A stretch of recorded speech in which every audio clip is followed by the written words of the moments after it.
Hello friends, welcome to day trader Telugu and good evening. Sensex 558 points gain అయ్యి 38,493 దగ్గర close అయితే Nifty 169 points gain అయ్యి 11,300 దగ్గర క్లోజ్ అవడం జరిగింది. M&M ఫైనాన్స్ కి సంబంధించిన రైట్స్ ఇష్యూలో మీరు ఎలిజిబుల్ అయినట్లయితే మీ డీమ్యాట్ అకౌంట్ లో M&M ఫైనాన్స్ RE షేర్స్ అయితే ఆల్రెడీ క్రెడిట్ అయింటాయి. రైట్స్ ఇష్యూలో ఎవరైనా పార్టిసిపేట్ చేయాలనుకున్నా ఈ వెబ్ పేజ్ కి అయితే రావాల్సి ఉంటుంది. సో ఈ వెబ్ పేజ్ ఒక లింక్ నేను నిన్న కామెంట్ సెక్షన్ లో ఇవ్వడం జరిగింది ఫ్రెండ్స్. సో ఫస్ట్ కామెంట్ లో మీకు ఉన్న ఫస్ట్ లింక్ని క్లిక్ చేసినట్లయితే డైరెక్ట్గా ఈ వెబ్ పేజ్కి వస్తారు. RWAP apply for rights issue అని ఉంది కదా, సో అక్కడికి వచ్చి గోని క్లిక్ చేయండి.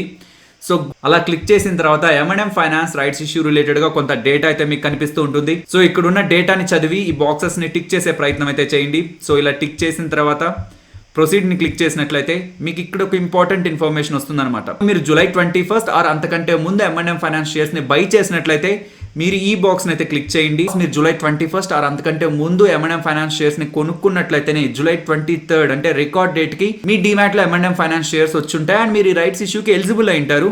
ఈవెన్ మీరు ఇది క్లిక్ చేసిన తర్వాత కూడా మీరు ఫర్దర్ గా ఫార్వర్డ్ అయ్యేదానికి ఇక్కడ మీకు ఎటువంటి ఆప్షన్ కూడా కనిపించదు. సో ఇక్కడ బాక్స్ ఉంది చూసారా, నా షేర్స్ నేను నా డిమాట్ అకౌంట్ లో హోల్డ్ చేస్తున్నానని. సో ఇది టిక్ చేసినట్లయితే నేను నిన్న చెప్పాను కదా DPID క్లయింట్ ఐడి అనేది. సో అది ఎలా ఫైండ్ అవుట్ చేయాలి జీరోదా అప్ స్టాక్ లో అనేది ఆల్రెడీ ఒక వీడియో ఉంది. సో అది ఈ లింక్ కింద ఇస్తున్నాను. సో ఆ లింక్ ని క్లిక్ చేస్తే డేటా ఎలా తీసుకోవాలన్న విషయం అయితే మీకు అర్థమవుతుంది. మీ పాన్ కార్డ్ నెంబర్ ని ఎంటర్ చేసి సబ్మిట్ క్లిక్ చేసినట్లయితే and next me email or mobile నెంబర్ని వెరిఫై చేయమని వస్తుంది. సో దాంట్లో మీ మొబైల్ నెంబర్ని ఎంటర్ చేసి ఓటీపీని ఎంటర్ చేసినట్లయితే నెక్స్ట్ ఇంకొక స్టెప్లోకి వెళ్తారు. ఇక్కడ ఆటోమేటిక్గా మీరు ఎన్ని షేర్స్ అప్లై చేయడానికి ఎలిజిబుల్గా ఉన్నారో ఆ షేర్స్ అయితే అక్కడ డిస్ప్లే అవుతూ ఉంటాయి. మీకు ఎంతైతే పైన ఎలిజిబిలిటీలో చూపిస్తుంటాయో ఆ షేర్ నెంబర్ని ఎంటర్ చేసి డౌన్ సైడ్కి వచ్చినట్లయితే నెట్ బ్యాంకింగ్ ద్వారా పే చేస్తారా, UPI ద్వారా పే చేస్తారా అని ఉంటుంది. సో మీరు ఏ పేమెంట్ మెథడ్ అయినా సెలెక్ట్ చేసుకొని నెక్స్ట్ ప్రొసీడ్ అయినట్లయితే మీ రైట్స్ ఇష్యూ రిలేటెడ్గా మీరు పేమెంట్ అయితే కంప్లీట్ చేస్తారు. ఇప్పుడు నేను ఎలా అయితే చెప్పానో అలా మీరు ముందుకు వెళ్ళినట్లయితే M&M ఫైనాన్స్ రైట్స్ ఇష్యూని అయితే అప్లై చేసుకోవచ్చు. అండ్ అగైన్ చెప్తున్నాను, ఒకవేళ మీరు M&M ఫైనాన్స్ రైట్స్ ఇష్యూని అప్లై చేయడానికి ఇంట్రెస్టెడ్గా లేనట్లయితే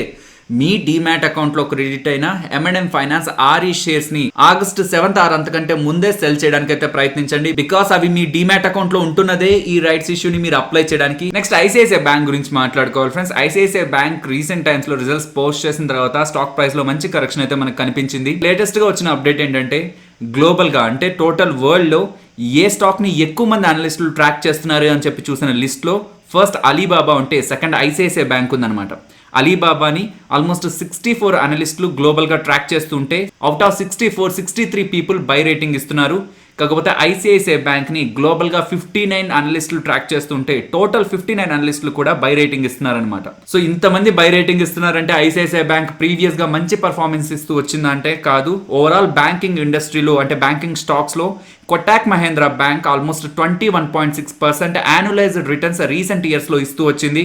అండ్ దాని తర్వాత HDFC bank almost 18.48% annualised returns ఇస్తూ వచ్చింది. అండ్ దాని తర్వాత City Union bank almost 16.4% around annualised returns ఇస్తూ వచ్చింది. ICICI బ్యాంక్ ఒక యాన్యులైజ్డ్ రిటర్న్స్ లాస్ట్ 10 ఇయర్స్లో అంటే జూలై 2010 నుంచి జూలై 2020 వరకు తీసుకున్నట్లయితే 8.7గా ఉందన్నమాట. సో యాన్యులైజ్డ్ రిటర్న్ అంటే ఇయర్ ఆన్ ఇయర్గా కాంపౌండెడ్గా స్టాక్ ఎలా గ్రో అవుతూ వచ్చిందని. సో CAGR అంటుంటాం దాన్నే. నెక్స్ట్ ఫ్యూచర్ రిటైల్ గురించి మాట్లాడుకోవాలి.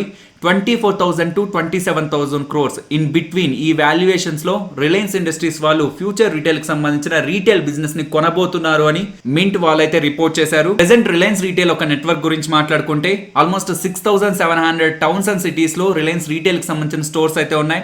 నెంబర్ ఆఫ్ స్టోర్స్ పరంగా మాట్లాడుకుంటే 12,000 స్టోర్స్ పైగానే రిలయన్స్ రీటైల్ వి మన ఇండియాలో అయితే ఉన్నాయి. రిలయన్స్ ఇండస్ట్రీస్ వాళ్ళు ఫ్యూచర్ రిటైల్ కి సంబంధించిన రీటైల్ బిజినెస్ ని కొనుక్కోగలిగినట్లయితే ఫ్యూచర్ రిటైల్ కి సంబంధించిన సూపర్ మార్కెట్ చైన్ బిజినెస్ అయిన బిగ్ బజార్ బిజినెస్ కూడా రిలయన్స్ ఇండస్ట్రీస్ కి సంబంధించిన రీటైల్ బిజినెస్ లోకి అయితే యాడ్ అవుతుంది. కేవలం బిగ్ బజారే కాదు, ఫ్యూచర్ రిటైల్ కి సంబంధించిన ఇతర సెగ్మెంట్స్ లో ఉన్న రీటైల్ బిజినెస్ ని కూడా కొనబోతున్నారు అంటున్నారు. కాబట్టి అది రిలయన్స్ కి సంబంధించిన రీటైల్ బిజినెస్ ని కాస్ట్ స్ట్రెంత్ అయితే చేస్తుంది. So 24,000 to 27,000 crores in between valuation లో కొనబోతున్నారని మింట్ వాళ్ళు అయితే రిపోర్ట్ చేయడం జరిగింది ఫ్రెండ్స్. బట్ దీన్ని రిలయన్స్ వాళ్ళు కానీ ఫ్యూచర్ గ్రూప్ వాళ్ళు కానీ ఎవరు కూడా అఫీషియల్ గా కన్ఫర్మ్ అయితే చేయలేదు. బట్ వీళ్ళు అఫీషియల్ గా కన్ఫర్మ్ చేయకపోతున్నా సరే రీసెంట్ టైమ్స్ లో ఫ్యూచర్ రిటైల్ సంబంధించి రిలయన్స్ ఇండస్ట్రీస్ కి సంబంధించి ఒక డీల్ జరగబోతుంది అని చెప్పి మల్టిపుల్ సోర్సెస్ దగ్గర నుంచి అయితే అప్డేట్స్ అయితే వస్తున్నాయి. నెక్స్ట్ రిలయన్స్ ఇండస్ట్రీస్ గురించి మాట్లాడుకోవాలి. మార్కెట్ ఫాలో అవుతున్న పాయింట్ ఆఫ్ టైమ్ లో రిలయన్స్ ఇండస్ట్రీస్ ఒక షేర్ ప్రైస్ 860 వరకు ఫాలో అయింది. బట్ తర్వాత మార్కెట్ రికవరీలో అంటే మార్కెట్ రికవర్ అవుతున్న పాయింట్ ఆఫ్ టైంలో మార్కెట్ కంటే కూడా రిలయన్స్ ఇండస్ట్రీస్ చాలా వేగంగా మనకి పెరగడం జరిగింది. దానికి రీజన్స్ కూడా మనకు తెలుసు. గ్లోబల్గా ఉన్న ఇన్వెస్టర్స్ జియో ప్లాట్ఫామ్స్లో పెట్టుబడి పెడుతున్నారని, అండ్ రిలయన్స్ ఇండస్ట్రీస్ వాళ్ళు బ్రిటిష్ పెట్రోలియం వీళ్ళతో కూడా ఒక పార్ట్నర్షిప్ జాయింట్ వెంచర్ అయితే ఫామ్ చేశారని, రానున్న రోజుల్లో అమెజాన్ వాళ్ళు కూడా పెట్టుబడులు చేస్తున్నారని, ఇలాంటి మల్టిపుల్ అప్డేట్స్ అని వస్తూ ఉండడంతో స్టాక్ ప్రైస్ అయితే మనకి ఇలా ర్యాలీ అవుతూ వచ్చింది. అండ్ దీని గురించి ఎడిల్వైజర్స్ అలాగే సిఎల్ఎస్ఏ వాళ్ళు అయితే ఒక ఇంపార్టెంట్ అప్డేట్ అయితే చేశారు. చెప్తున్న డేటాని మనం అర్థం చేసుకోవాలంటే మనకి జియో స్టార్టింగ్ పాయింట్లో ఎలా ఉంది కండిషన్ అనేది అర్థం చేసుకోవాలి. సో జియోని స్టార్టింగ్లో ముఖేష్ అంబానీ గారు తీసుకొచ్చినప్పుడు సో ఇలా ఫ్రీగా ఉంటాయి, నెక్స్ట్ కాల్స్ ఫ్రీగా చేసుకోవచ్చు, డేటాని ఫ్రీగా తీసుకోవచ్చు అని చెప్పి అనౌన్స్మెంట్స్ చేయకముందు రిలయన్స్ ఇండస్ట్రీస్ చాలా ఎక్కువ పెట్టుబడులు జియో మీద పెట్టడం జరిగిందనమాట. సిఎల్ఎస్ఏ అలాగే ఎడిల్వైజర్స్ వాళ్ళు చెప్తున్నది ఆ పాయింట్ ఆఫ్ టైంలో రిలయన్స్ ఇండస్ట్రీస్ జియో మీద చేస్తున్న పెట్టుబడుల్ని ఇన్వెస్టర్స్ అయితే పాజిటివ్ గా తీసుకోలేదు. అంటే 100 రూపీస్ జియో మీద ఇన్వెస్ట్ చేస్తుంది అనుకుంటే రిలయన్స్ ఇండస్ట్రీస్, ఆ 100 రూపీస్ రానున్న రోజుల్లో ఈ 60 రూపీస్ 70 రూపీస్ అవుతుంది. జియో అంత పెద్ద రిటర్న్ ని క్రియేట్ చేయదు అని జియో ఈక్విటీ వాల్యూని కూడా నెగిటివ్గా చూడడానికి అయితే ప్రయత్నించారు. కాకపోతే కమింగ్ టైమ్స్లో జియో ఇస్తున్న పర్ఫార్మెన్స్ చూస్తూ ఉండేసరికి ఆ సెంటిమెంట్ అనేది నెగిటివ్ నుంచి పాజిటివ్ గా టర్న్ అయ్యి ప్రెసెంట్ ఎలాంటి కండిషన్ కి వచ్చిందంటే ఇక్కడ నుంచి నెక్స్ట్ కమింగ్ ఇయర్స్ లో జియో 35% CAGR తో గ్రో అవుతుందని చెప్పి అదంతా కూడా ప్రెసెంటే స్టాక్ ప్రైస్ లో రిఫ్లెక్ట్ చేస్తున్నారు. అండ్ రిలయన్స్ రీటైల్ కూడా 31% CAGR తో గ్రో అవుతుందని ప్రెసెంటే ఇన్వెస్టర్స్ ఎక్స్పెక్ట్ చేసి రిలయన్స్ ఇండస్ట్రీస్ షేర్ ప్రైస్ అయితే బై చేస్తున్నారు. కాకపోతే ఈ ఎక్స్పెక్టేషన్స్ రీచ్ అవ్వడం అనేది జియో కానీ రిలయన్స్ రీటైల్ కానీ కొంత కష్టమే అవుతుంది. కాబట్టి మేము రిలయన్స్ ఇండస్ట్రీస్ కి సంబంధించిన మా రేటింగ్ ని డౌన్ గ్రేడ్ చేస్తున్నామని ఎడిల్వైజర్స్ వాళ్ళు 2105 టార్గెట్ గా, సిఎల్ఎస్ఏ వాళ్ళు 2250 టార్గెట్ గా ఇవ్వడం జరిగింది. సో వాళ్ళు రిలయన్స్ ఇండస్ట్రీస్ గురించి నెగిటివ్ గా చెప్పట్లేదు, ప్రెసెంట్ ఉన్న స్టాక్ ప్రైస్ అయితే కొంత ఓవర్ వాల్యూడ్ లో ఉందని వాళ్ళు చెప్పే ప్రయత్నం అయితే చేస్తున్నారు. నెక్స్ట్ ఎస్ బ్యాంక్ అలాగే ఇండస్ఇండ్ బ్యాంక్ రిజల్ట్స్ గురించి మాట్లాడుకుందాం friends. So first Yes bank గురించి మాట్లాడుకుందాం. సో ఎస్ బ్యాంక్ రిజల్ట్స్ మాట్లాడుకునే దానికంటే ముందు ఈసారి వీళ్ళు పోస్ట్ చేసిన డేటాలో నేను పాజిటివ్ గా చూస్తున్న ఏరియా అయితే డిపాజిట్స్ అనమాట. బికాస్ ఎప్పుడైతే ఎస్ బ్యాంక్ క్రైసిస్ లోకి వెళ్ళిందో ఎస్ బ్యాంక్ లో డిపాజిట్ చేసిన డిపాజిటర్స్ మీద రిస్ట్రిక్షన్స్ అయితే గవర్నమెంట్ ఆఫ్ ఇండియా అలాగే ఆర్బీఐ అయితే విధించడం జరిగింది. అలా చేసిన డిపాజిట్స్ మీద రిస్ట్రిక్షన్స్ పెడుతూ చేసిన డిపాజిట్స్ ని మీరు విత్డ్రాల్ చేయలేరు అని చెప్పి గవర్నమెంట్ దగ్గర నుంచి ఒక అప్డేట్ వచ్చింది అనుకోండి, డెఫినెట్లీ ఆ బ్యాంక్ రిలేటెడ్ గా ఒక నెగిటివ్ సెంటిమెంట్ అనేది రీటైలర్స్ లో అయితే ఉంటుంది. అలాంటి క్రైసిస్ ని ఎస్ బ్యాంక్ అయితే ఫేస్ చేయడం జరిగింది. కాకపోతే వాళ్ళు ఈ రోజు పోస్ట్ చేసిన రిజల్ట్స్ ప్రకారం క్వార్టర్ ఆన్ క్వార్టర్ బేసిస్ లో అంటే లాస్ట్ మార్చ్ ఎండెడ్ క్వార్టర్ తో పోలిస్తే ఈ జూన్ ఎండెడ్ క్వార్టర్ లో 11% వాళ్ళ టోటల్ డిపాజిట్స్ గ్రో అయ్యాయని చెప్తున్నారు.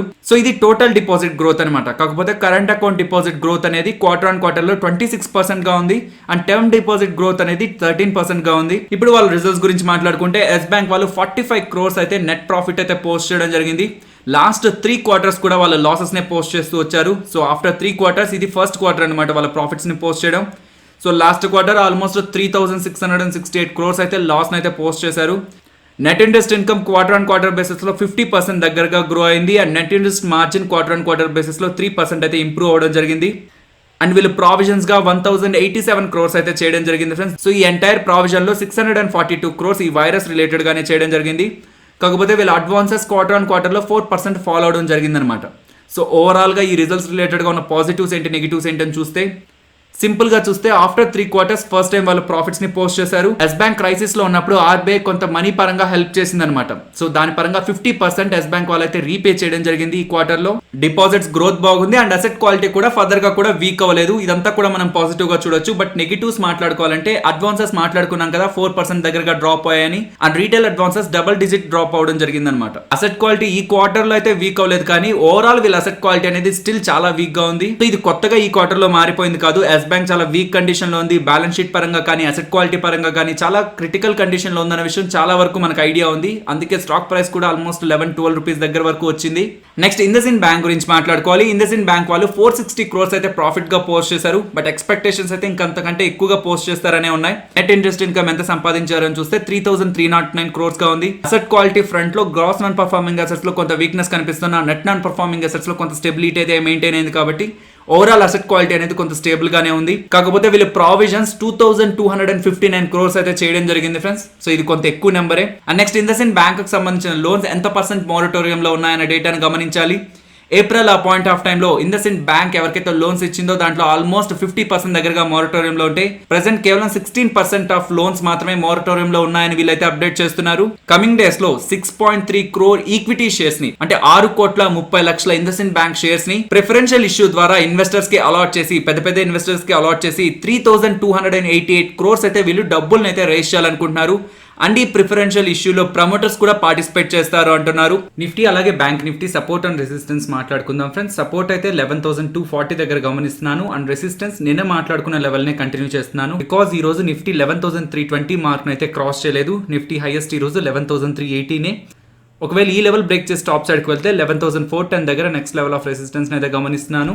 And bank Nifty support and resistance నిన్న మాట్లాడుకున్న లెవెల్స్ ని కంటిన్యూ చేస్తున్నాను. బికాస్ ఈ రోజు bank Nifty lowest 21,610 and highest 22,230. So support and resistance ఈ మధ్యలోనే మనకు క్లోజ్ అయింది కాబట్టి స్టిల్ ఆ లెవెల్స్ ని కంటిన్యూ చేస్తున్నాను. ఇఫ్ సపోర్ట్ బ్రేక్ అయినట్లయితే 21,120 దగ్గర నెక్స్ట్ సపోర్ట్ ని, అండ్ ఇఫ్ ఈ రెసిస్టెన్స్ బ్రేక్ అయితే 22,640 దగ్గర నెక్స్ట్ లెవెల్ ఆఫ్ రెసిస్టెన్స్ అయితే గమనిస్తున్నాను. నిఫ్టీ మంత్లీ ఎక్స్పైరీ కాంట్రాక్ట్ ని August first week expiry contract తో కంబైన్ చేసి ఇంపార్టెంట్ సపోర్ట్స్ అండ్ రెసిస్టెన్స్ ని గమనించే ప్రయత్నం చేద్దాం. సో ప్రెసెంట్ ఉన్న లెవెల్స్ నుంచి నిఫ్టీ ఒకవేళ టాప్ సైడ్ కి మూవ్ అవుతుంది అనుకుంటే 11,500 దగ్గర మాత్రమే మనకి ఓవరాల్ ఓపెన్ ఇంట్రెస్ట్ ఈ మంత్లీ ఎక్స్పైరీలోను నెక్స్ట్ ఆగస్ట్ ఫస్ట్ వీక్ ఎక్స్పైరీలోను కొంత స్ట్రాంగ్ అయితే కనిపిస్తుంది. కాబట్టి ఇమీడియట్ గా మనం 11,500 ని ఒక ఇంపార్టెంట్ రెసిస్టెన్స్ గా అయితే గమనించవచ్చు. అండ్ ఇక్కడ నుంచి ఒకవేళ నిఫ్టీ డౌన్ సైడ్ కి వెళ్తుంది అనుకుంటే 11,000 అనేది మనకి ఇంపార్టెంట్ సపోర్ట్ అవుతుంది. కాకపోతే 11,200 దగ్గర కూడా మనకి సిగ్నిఫికెంట్ గా ఓపెన్ ఇంట్రెస్ట్ బిల్డ్ అవుతుంది. కాబట్టి స్ట్రాంగ్ సపోర్ట్ అయితే 11,000, బట్ ఇమీడియట్ గా మనం 11,200 ని కూడా సపోర్ట్ గా అయితే గమనించవచ్చు. సో ఫైనల్లీ ఇది ఫ్రెండ్స్ మన వీడియో నచ్చిందా? సో నచ్చినట్టయితే లైక్ చేయండి ఫ్రెండ్స్. అండ్ ఈ వీడియో మన వాళ్ళకి యూజ్ అవుతుంది అనుకుంటే తప్పకుండా షేర్ చేయండి. అండ్ మన ఛానల్ని మీరు ఇంకా సబ్స్క్రైబ్ చేయనట్లయితే మన ఛానల్లో ఉన్న వీడియోస్ని చూడండి. ఇఫ్ ఆ వీడియోస్ మీకు నచ్చితేనే ఛానల్ని సబ్స్క్రైబ్ చేసి పక్కనే ఉన్న బెల్ ఐకాన్ క్లిక్ చేయండి. మరొక ఇంట్రెస్టింగ్ వీడియోతో మళ్ళీ మీ ముందుకు వస్తాను. అంతవరకు టేక్ కేర్. జై హింద్.